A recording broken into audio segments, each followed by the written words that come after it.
Everyone আসসালামু আলাইকুম, this is me জিহাদি ফ্রম জিহাদি কফিওয়ালা। আজকে খুব চমৎকার একটা ড্রিঙ্কসের রেসিপি নিয়ে আপনাদের সাথে হাজির হয়েছি। আজকে বলবো হিবিস্কাস রোজেলা আইস ড্রিঙ্কস, অনেকে যেটাকে ক্যারক্যাডে নামে আপনারা চিনেন। তার জন্য আমরা যেটা করছি, এটা আমাদের একান্তই ব্যক্তিগত নিয়ম বা রেসিপি। আপনি চাইলে নিজের মতো করে বানাতে পারেন বা আমাকে ফলো করতে পারেন। আচ্ছা, তার জন্য আমরা 5 ml প্রথমে লেবুর রস দিলাম। ওকে, 5 ml লেবুর রস দিয়ে দাও, দিয়ে দিলাম। এরপর আমরা তো যেহেতু এখানে হিবিস্কাস রোজেলা টি আছে, যেটাতে কোনো প্রকার সুগার বা কোনো প্রকার ফ্লেভার অ্যাড করা নেই, আপনি চাইলে একসাথেও অ্যাড করে রাখতে পারেন। সো আমি আলাদা করে দিচ্ছি। এখানে আমরা সুগার সিরাপ দেও 20 ml, 15 থেকে 20 ml সুগার সিরাপ দাও।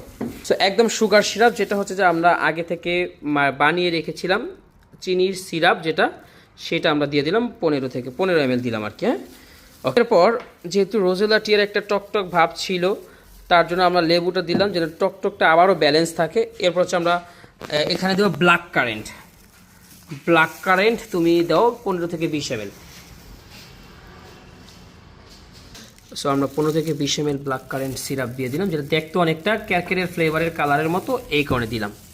আমাদের কাছে যে হিবিস্কাসটা আছে, এটা তুমি এটার মধ্যে দিয়ে দাও। আর হিবিস্কাস বানাচ্ছি আমরা কীভাবে সেটা বলছি। আমরা 1 লিটার পানিতে 20 গ্রাম একদম হিবিস্কাস রোজেলা দিয়ে গরম পানিতে ফুটিয়েছিলাম, বা আপনি না ফুটিয়ে আমি মাইক্রো ওভেনেও দিতে পারেন। মানে গরম পানি অবশ্যই 95 ডিগ্রির মতো থাকতে হবে, আর যদি বয়েল করেন কিছুক্ষণ করতে পারেন। এবার প্রত্যেকটা জিনিস আমরা একত্রে খুব ভালো করে মিক্স করলাম। ওকে, মিক্সিং মিক্সিং মিক্সিং। এখানে লেবু ছিল, ব্ল্যাক কারেন্ট ছিল, এরপর হচ্ছে যে আপনার হিবিস্কাস টিটা ছিল, বা ক্যারকেটে ছিল, বা কারকাটে ছিল, যেটা আপনারা বলেন। ওকে ওকে, হয়ে গেছে মিক্সিং। আই থিঙ্ক সব যেহেতু লিকুইড, আই থিঙ্ক মিক্সিং হয়ে গেছে। এবার আরেকটা গ্লাসে আমরা আইস দিব। কাপের 70% পর্যন্ত আমরা আইস দিয়ে ভরবো। ওকে, সো আপনি চাইলে এই মিক্সনটা ওই যে শেকার গ্লাসও করতে পারেন।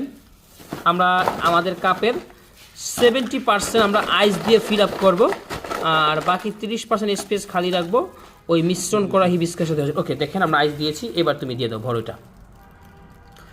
ও,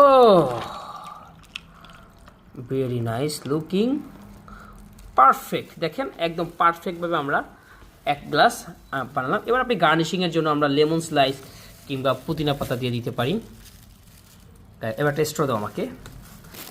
সো গাইস, আমরা এইভাবে তৈরি করলাম। দেখেন তো আপনাদের মতো হয়েছে কিনা, বা আপনারা অ্যাকচুয়াল কিভাবে বানান, আপনার মতামত আমাকে শেয়ার করুন।